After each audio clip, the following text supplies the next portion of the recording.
Est-ce que tout le monde est bien assis? On est prêt à débuter. Donc, Madame Suzanne Blais, députée d'Abitibi-Ouest, Monsieur Mario Brunet, en remplacement de Monsieur le maire,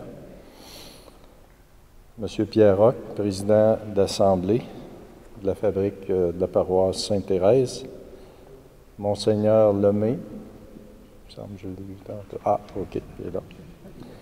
Et aussi, je fais mention des journalistes, aussi la présence de l'ensemble des journalistes.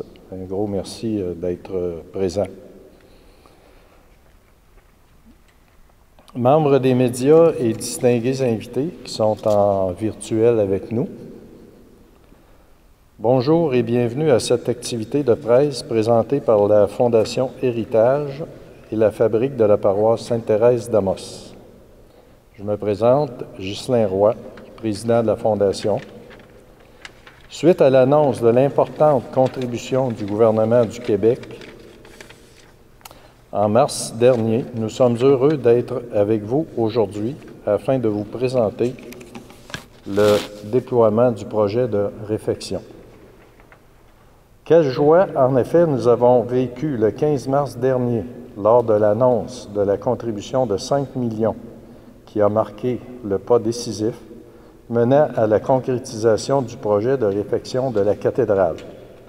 Cette aide financière permettra non seulement de réaliser la réhabilitation complète de la cathédrale, mais également de rendre hommage à une communauté en préservant la mémoire de nos bâtisseurs et en léguant aux générations futures un bâtiment d'une valeur inestimable, riche d'histoire et de sens.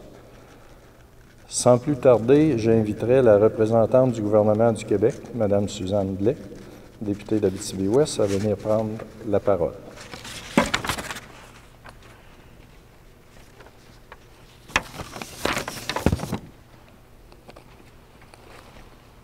Alors, quelle belle journée aujourd'hui. Je suis tellement fière, j'ai tellement heureuse d'être ici avec vous aujourd'hui pour souligner les débuts des travaux de restauration de notre belle cathédrale Sainte-Thérèse d'Avila. Avant tout, je veux remercier la communauté d'Amos Région et de tout l'Abitibi-Témiscamingue d'avoir adhéré à ce projet. C'est grâce à vous, généreux donateurs, que le gouvernement du Québec a entendu comment la population tenait à ce joyau régional. J'ai eu le privilège, à plusieurs reprises, à porter ce message à notre premier ministre, M. François Legault, et à la ministre de la Culture et des Communications, Mme Nathalie Roy. La contribution gouvernementale de 6,2 millions assure que la restauration sera complétée pour fêter le 100e anniversaire de la cathédrale et j'en suis très fière. C'est une nouvelle aventure qui commence pour notre joyau, notre belle cathédrale Sainte-Thérèse d'Avila, notre fierté régionale, et j'en suis convaincue qu'elle aura retrouvé toute sa beauté et sa prestance pour les prochaines 100 années. Alors, merci beaucoup et bonne journée.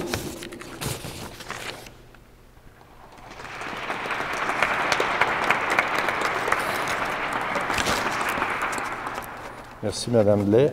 Au nom des membres de la Fondation et de la Fabrique, j'aimerais vous offrir, Mme Blais, mes plus sincères remerciements.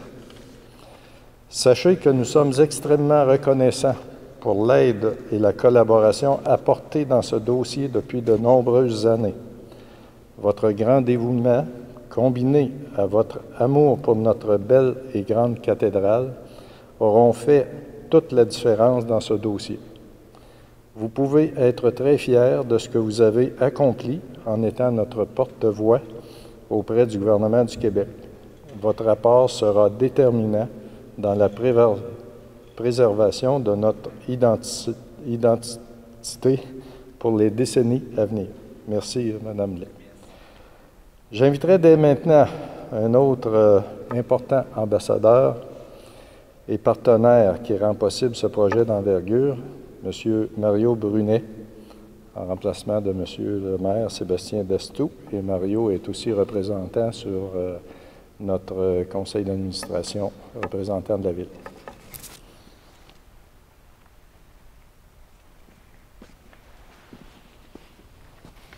Quand je suis rentré tout à l'heure, je me demandais si j'étais intimidé parce qu'il y avait une conférence de presse puis je devais parler devant le monde, ou si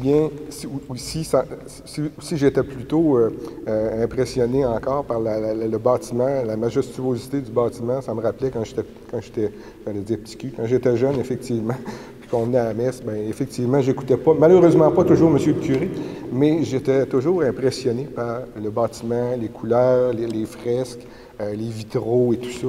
Fait qu'aujourd'hui, j'ai un certain sentiment de fierté de voir que ce bâtiment-là va pouvoir encore perdurer dans le temps. Parce que, bon, on avait des inquiétudes il y a quelques années, mais on a eu des gens, justement, de cœur, puis qui, tu sais, de la communauté qui se sont pris en main, que ce soit les gens de la fabrique, que ce soit les gens de la Fondation Héritage. Oui, effectivement, je siège au sein de la Fondation Héritage depuis quelques temps, parce que je pense qu'ils sont assez grands quand même pour faire ce qu'ils ont à faire, mais je suis là justement pour faire le pont avec la Ville, au besoin, si effectivement il y avait des questions ou s'il y avait des demandes sporadiques. C'est ce que j'ai fait depuis, c'est ce que j'ai essayé de faire depuis les derniers temps. Donc, c'est pour vous démontrer, c'est pas juste moi, c'est la Ville est derrière ce projet-là justement pour appuyer les gens qui se sont pris en main. On va l'être encore parce que là, on veut effectivement maximiser le plus possible la subvention de 6,2 millions qui a été reçue. Donc, on va être là, puis on va continuer à l'être, puis on va faire en notre possible justement pour que tout se passe bien. Je sais que c'est en marche. Là. Il y a des gens là, qui sont très bien structurés, très bien connaissants là, pour faire en sorte que le projet aille de l'avant. Mais en rentrant, là, de voir effectivement les travaux qui sont déjà commencés, on voit que c'est en de bonnes mains, on voit que les gens sont sérieux dans leur démarche. J'ai parlé peut-être un petit peu aussi avec M. Sébastien, hein, de la compagnie justement qui fait les travaux, puis ils ont l'air enthousiastes par rapport à leur venue ici. Ça fait en plus une économie pour notre ville. C'est des gens qui, je pense qu'il y a, pour l'instant, il y a une douzaine de travailleurs, si je ne me trompe pas. Il va peut-être en avoir plus avec le temps. Donc, c'est des gens qui, surtout en période de pandémie, c'est intéressant de voir que l'économie va continuer. Puis c'est bon pour nos entrepreneurs locaux. Donc, merci Mme Blais d'avoir mené bien ce dossier. Merci également à M. Roch et à M. Roy et toute son équipe d'avoir si bien mené à terme le projet. Fait, comme je vous dis, on n'est pas loin, on vous suit, puis s'il y a des demandes ou s'il y a des appuis dont vous avez besoin, bien, on est toujours là, puis on est très fiers de vous. Merci. Merci, Mario. Mario est toujours présent, je peux le dire. Aussi, merci Mario et merci aussi à la Ville d'Amos et à la MRC d'Abitibi pour leur support constant. Suite à la confirmation du financement, il y a de cela un mois, les choses se sont déroulées très rapidement. Il me fait plaisir de céder la parole dès maintenant à M. Pierre Roch, président d'Assemblée de la Fabrique de la paroisse Sainte-Thérèse, afin de venir vous expliquer le déploiement des travaux. M. Roch. Ah, il est là. Pas très loin.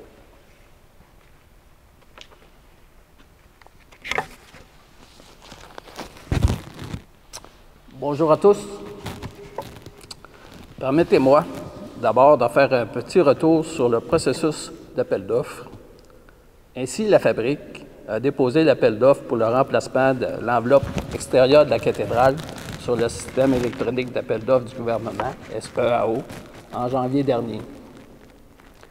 L'ouverture des soumissions s'est déroulée le 3 mars dernier en présence du directeur du Conseil du patrimoine religieux du Québec, M. Jocelyn Gros, du représentant de la firme d'architecture TRAM, M. Christian Dupont, et des membres du comité de construction, dont M. Jean Junot, qui est ici présent, Michel Michaud, qui représente la fabrique, et moi comme chargé de projet pour la fabrique. Il y a eu 6 entreprises qui ont commandé les plans, dont 2 entreprises de la région. Toutefois, seulement 2 soumissions ont été déposées, soit Maçonnerie Rainville et Frères, ainsi que Edwin Morin, Québec. Ce dernier a présenté la plus basse soumission conforme au montant de 4 551 718 $.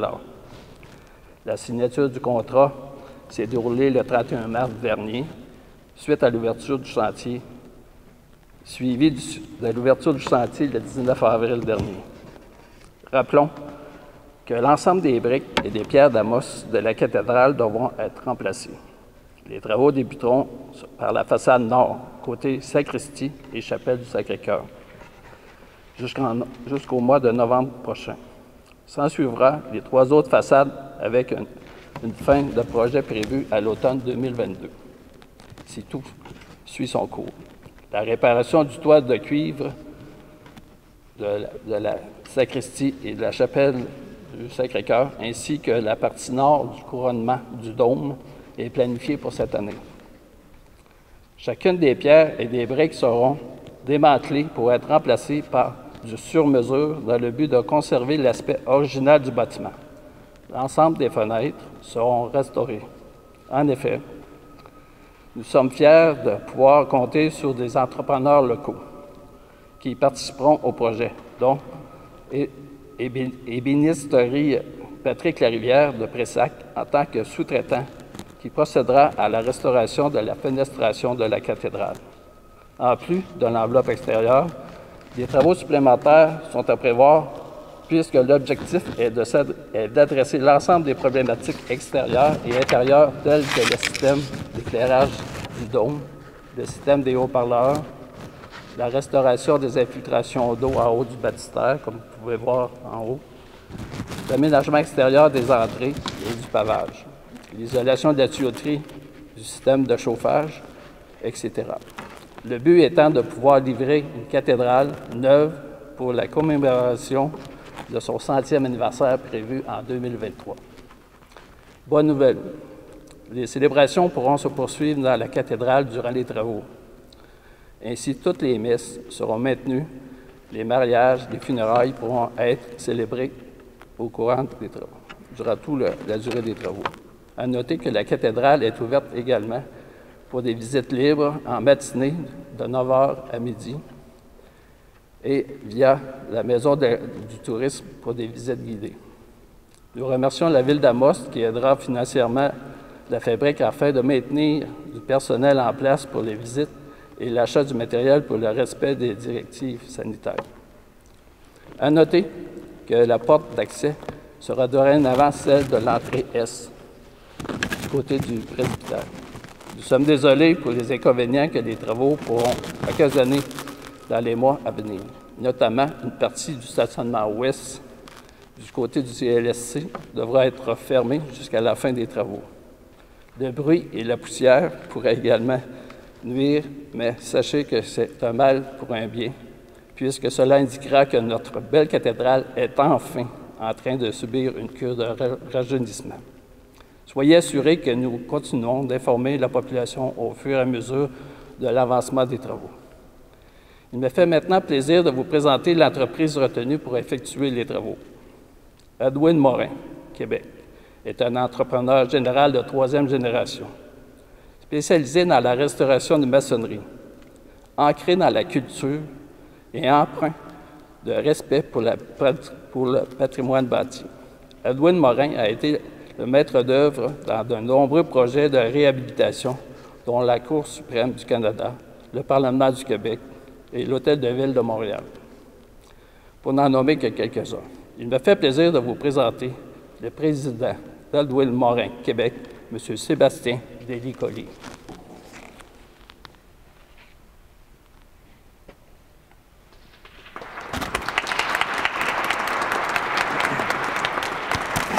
Merci beaucoup, M. Roch. Bonjour à tous. C'est avec grand plaisir que nous avons le privilège d'avoir été choisis pour exécuter ce beau grand défi de redonner toutes ces lettres de noblesse à la cathédrale. C'est une pièce emblématique du patrimoine architectural, religieux et culturel, non seulement d'Amos et de l'Abitibi-Témiscamingue, mais de tout le Québec. Atoile-Morin Québec et l'ensemble du groupe prendront rigoureusement soin de redonner à la cathédrale vie à la cathédrale comme à ses plus beaux jours.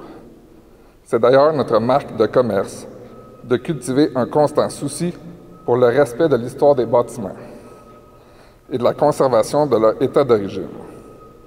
Ça fait d'ailleurs partie d'un orgueil corporatif bien placé, guidé par les principes fondamentaux de la conservation du patrimoine.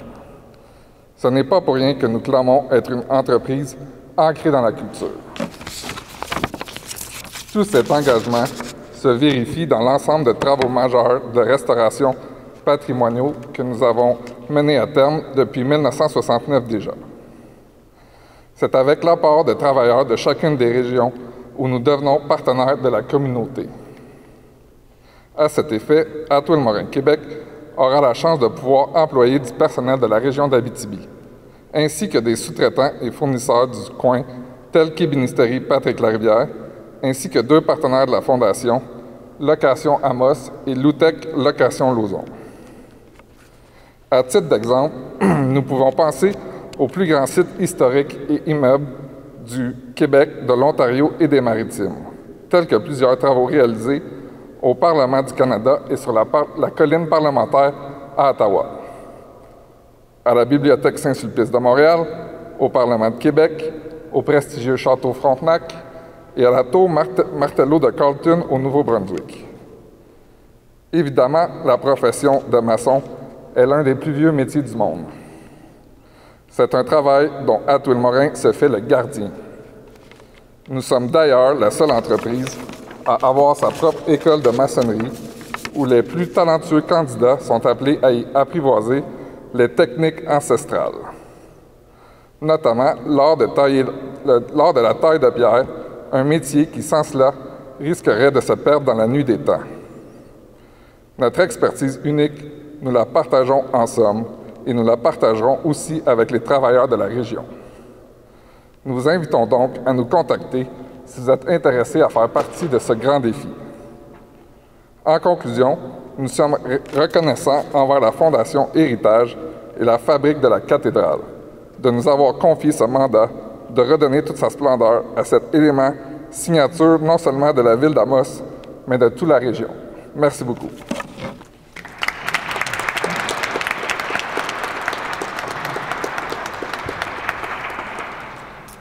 Merci, M. Delicoli, de vous être déplacé aujourd'hui. Nous nous sentons entre bonnes mains pour la réalisation de ce projet de grande envergure. Tel que mentionné d'entrée de jeu, le projet ne serait pas possible si la communauté et les instances gouvernementales n'avaient pas répondu présent à l'appel. Ainsi, il me fait plaisir de vous présenter les 3 partenaires audacieux, présentateurs de la réalisation du premier volet des travaux, soit la façade nord. Il s'agit de la ville d'Amos, de la MRC d'Abitibi et du gouvernement du Québec. Un petit dévoilement de banderole.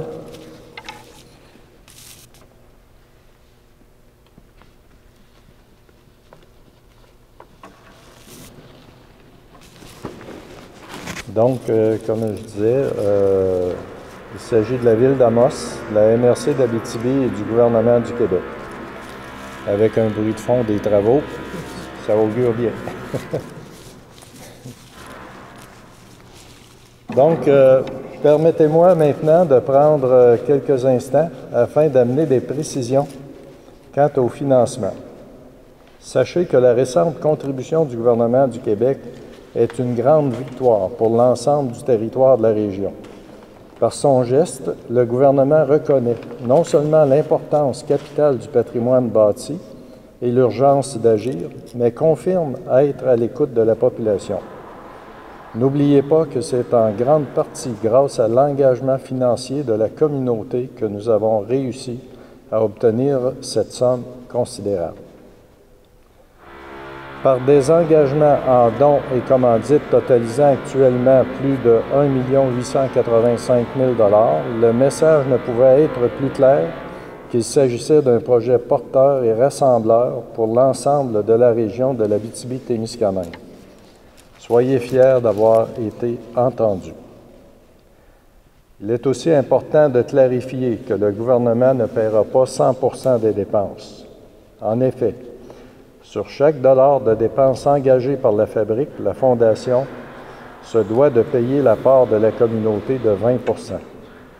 Ainsi, il est primordial pour nous d'atteindre notre objectif de 2 millions afin de compléter l'ensemble des travaux, mais également afin de laisser un fonds permanent qui permettra d'assurer l'entretien du bâtiment à long terme.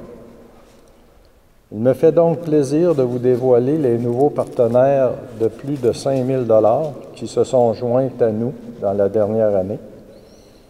Dans les donateurs à 50 000 et plus, nous avons Mme Noëlla Gravel qui a fait un don supplémentaire de 20 000 $ portant la contribution de la famille Victor Gravel et Rosanna Fortin à 70 000 $. Dans les donateurs à 25 000, la congrégation des Sœurs de Sainte-Anne, qui est basée à Lachine, mais qui a eu une longue présence dans notre diocèse. Dans les donateurs à 10 000 $, Atwill Morin de Québec, la famille Rolande Fréchette et Hippolyte Ayotte, ainsi que Claude Biguet et Hélène Turcotte. Puis finalement, dans les donateurs de 5 000 $ et plus, la famille Joseph Kiobic, M. Henri Drouin et Mme Caroline Proulx, ministre du Tourisme du gouvernement du Québec. Un grand merci à tous. Et aussi, merci M. Denis Colly, qui nous a aidé à impliquer Atwill Morin. Je vous rappelle que toutes les contributions de 5 000 et plus seront honorées sur une structure permanente qui sera mise en place à la fin des travaux. Il nous fait plaisir aujourd'hui de procéder au dévoilement de l'esquisse de celle-ci. Alors, sans plus tarder, voici le visuel du monument qui sera réalisé afin de mettre en valeur les généreux donateurs.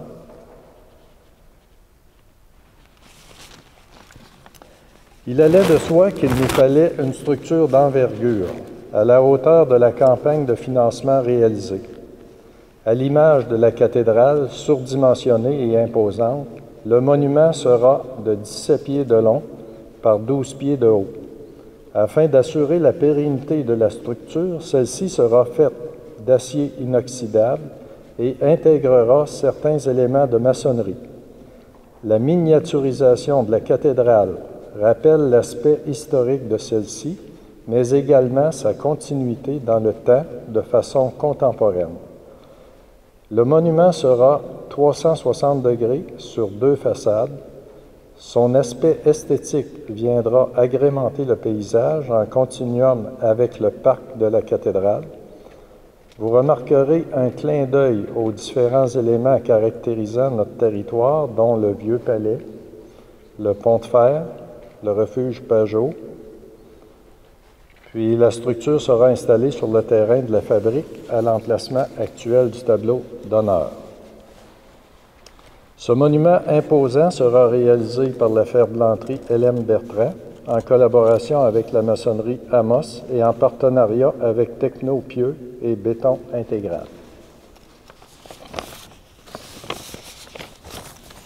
Donc, ça va être une belle... on voulait que les gens se souviennent des efforts qui ont été faits et aussi des donateurs. Donc, on voulait s'assurer que dans le temps, le souvenir demeure.